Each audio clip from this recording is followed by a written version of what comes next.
natureza das penas e gozos futuros. Tem alguma coisa de material as penas e gozos da alma depois da morte? Não podem ser materiais, assim o diz o bom senso, pois que a alma não é matéria. Nada tem de carnal essas penas e esses gozos. Entretanto, são 1000 vezes mais vivos do que os que experimentais na terra, porque o espírito, uma vez liberto, é mais impressionável. Então, já a matéria não lhe embota as sensações. Porque das penas e gozos da vida futura faz o homem às vezes tão grosseira e absurda ideia? Inteligência que ainda não se desenvolveu bastante. Compreende a criança as coisas como o adulto? Isso, ao demais, depende também do que se lhe ensinou. Aí é que há necessidade de uma reforma. Muitíssimo incompleta é a vossa linguagem para exprimir o que está fora de vós. Teve-se então que recorrer a comparações, e tomastes como realidade as imagens e figuras que serviram para essas comparações. À medida, porém, que o homem se instrui, melhor vai compreendendo o que a sua linguagem não pode exprimir. Em que consiste a felicidade dos bons espíritos? Em conhecerem todas as coisas, em não sentirem ódio, nem ciúme, nem inveja, nem ambição, nem qualquer das paixões que ocasionam a desgraça dos homens. O amor que os une lhes é fonte de suprema felicidade. Não experimentam as necessidades, nem os sofrimentos, nem as angústias da vida material. São felizes pelo bem que fazem. Contudo, a felicidade dos espíritos é proporcional à elevação de cada um. Somente os puros espíritos gozam, é exato, da felicidade suprema, mas nem todos os outros são infelizes. Entre os maus e os perfeitos, há uma infinidade de graus em que os gozos são relativos ao estado moral. Os que já estão bastante adiantados compreendem a ventura dos que os precederam e aspiram a alcançá-la. Mas esta aspiração lhes constitui uma causa de emulação, não de ciúme. Sabem que deles depende o consegui-la, e para a conseguirem trabalham. Porém, com a calma da consciência tranquila e ditosos se consideram, por não terem que sofrer o que sofrem os maus. Citais, entre as condições da felicidade dos bons espíritos, a ausência das necessidades materiais. Mas a satisfação dessas necessidades não representa para o homem uma fonte de gozos? Sim, gozo do animal. Quando não podes satisfazer a essas necessidades, passas por uma tortura. Que se deve entender quando é dito que os espíritos puros se acham reunidos no seio de Deus e ocupados em lhe entoar louvores. É uma alegoria indicativa da inteligência que eles têm das perfeições de Deus, porque o veem e compreendem, mas que, como muitas outras, não se deve tomar ao pé da letra. Tudo em a natureza, desde o grão de areia, canta, isto é, proclama o poder, a sabedoria e a bondade de Deus. Não creias, todavia, que os espíritos bem-aventurados estejam em contemplação por toda a eternidade. Seria uma bem-aventurança estúpida e monótona. Fora, além disso, a felicidade do egoísta, porquanto a existência deles seria uma inutilidade sem termo. Estão isentos das tribulações da vida corpórea, já é um gozo. Depois, como dissemos, conhecem e sabem todas as coisas, dão útil emprego à inteligência que adquiriram, auxiliando os progressos dos outros espíritos. Essa a sua ocupação, que ao mesmo tempo é um gozo. Em que consistem os sofrimentos dos espíritos inferiores? São tão variados como as causas que os determinam e proporcionados ao grau de inferioridade, como os gozos o são ao de superioridade. Podem resumir-se assim: invejarem o que lhes falta para ser felizes e não obterem, verem a felicidade e não na poderem alcançar, pesar, ciúme, raiva, desespero, motivados pelo que os impede de ser ditosos, remorsos, ansiedade moral indefinível, desejam todos os gozos e não os podem satisfazer. Eis o que os tortura. É sempre boa a influência que os espíritos exercem uns sobre os outros? Sempre boa, está claro, da parte dos bons espíritos.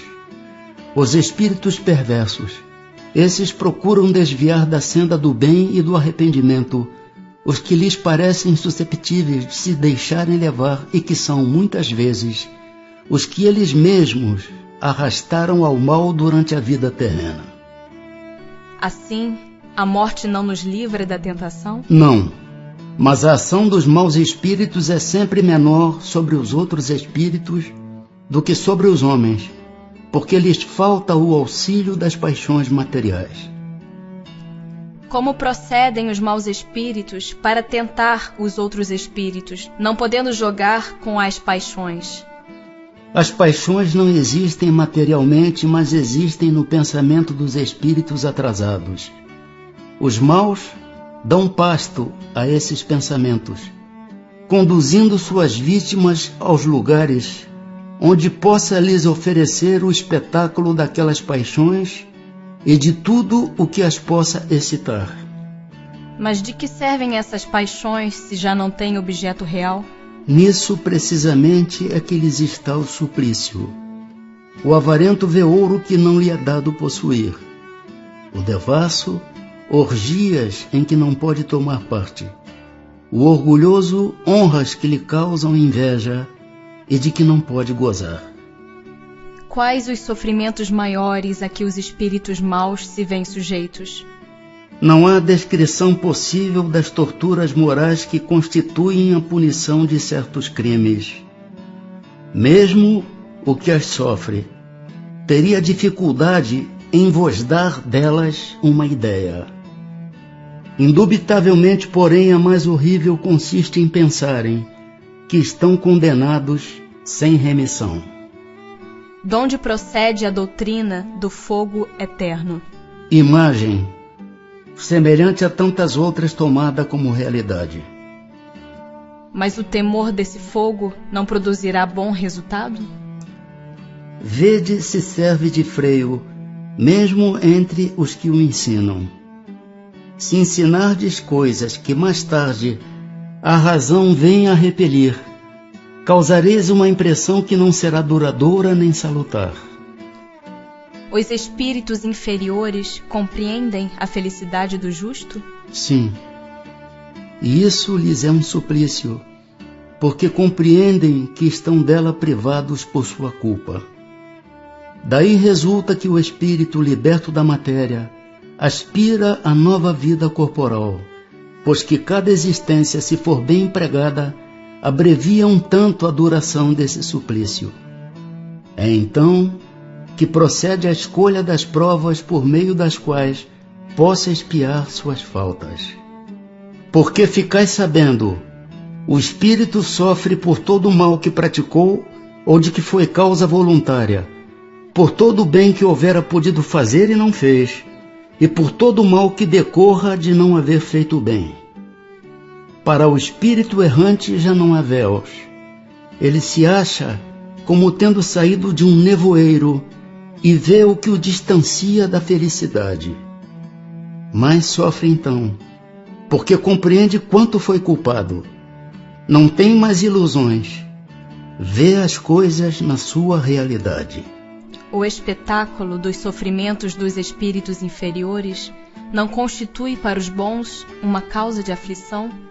E nesse caso, que fica sendo a felicidade deles se é assim turbada? Não constitui motivo de aflição, pois que sabem que o mal terá fim. Auxiliam os outros a se melhorarem e lhes estendem as mãos. Essa a ocupação deles, ocupação que lhes proporciona gozo quando são bem-sucedidos.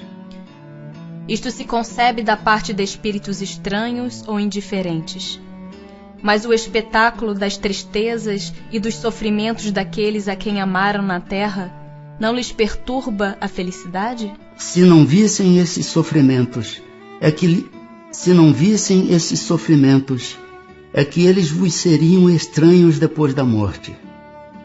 Ora, a religião vos diz que as almas vos veem, mas eles consideram de outro ponto de vista os vossos sofrimentos. Sabem que estes são úteis ao vosso progresso, se os suportardes com resignação. Afligem-se, portanto, muito mais com a falta de ânimo que vos retarda, do que com os sofrimentos considerados em si mesmos, todos passageiros. Não podendo os espíritos ocultar reciprocamente seus pensamentos, e sendo conhecidos todos os atos da vida, dever-se-á deduzir que o culpado está perpetuamente em presença de sua vítima? Não pode ser de outro modo. Assim diz o bom senso. Serão um castigo para o culpado essa divulgação de todos os nossos atos reprováveis e a presença constante dos que deles foram vítimas? Maior do que se pensa, mas tão somente até que o culpado tenha expiado suas faltas, quer como espírito, quer como homem, em novas existências corpóreas. A lembrança das faltas que a alma, quando imperfeita, tenha cometido, não lhe turba a felicidade, mesmo depois de se haver purificado? Não, porque resgatou suas faltas e saiu vitoriosa das provas a que se submetera para esse fim. Não serão para a alma causa de penosa apreensão que lhe altera a felicidade as provas porque ainda tenha de passar para acabar a sua purificação? Para a alma ainda maculada são. Daí vem que ela não pode gozar de felicidade perfeita, senão quando esteja completamente pura. Para aquela, porém, que já se elevou, nada tem de penoso pensar nas provas que ainda haja de sofrer. O laço de simpatia que une os espíritos da mesma ordem constitui para eles uma fonte de felicidade? Os espíritos entre os quais há recíproca simpatia para o bem encontram na sua união um dos maiores gozos, visto que não receiam vê-la turbada pelo egoísmo.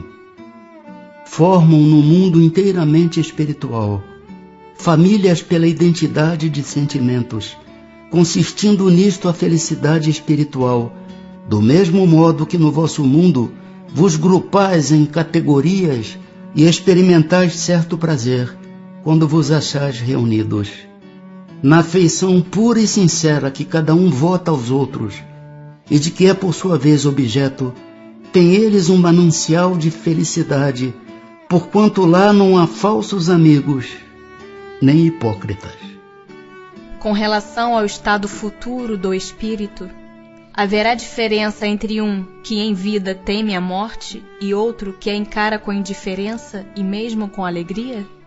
Muito grande pode ser a diferença.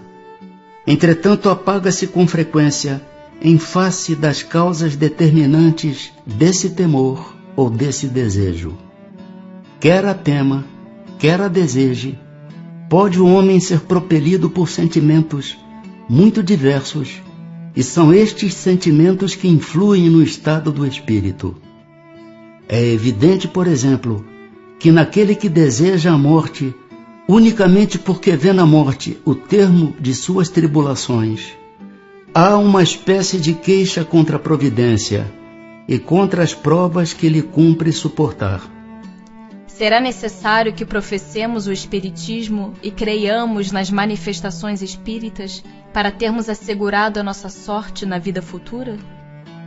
Se assim fosse, seguir-se-ia que estariam deserdados todos os que não creem ou que não tiveram ensejo de esclarecer-se, o que seria absurdo.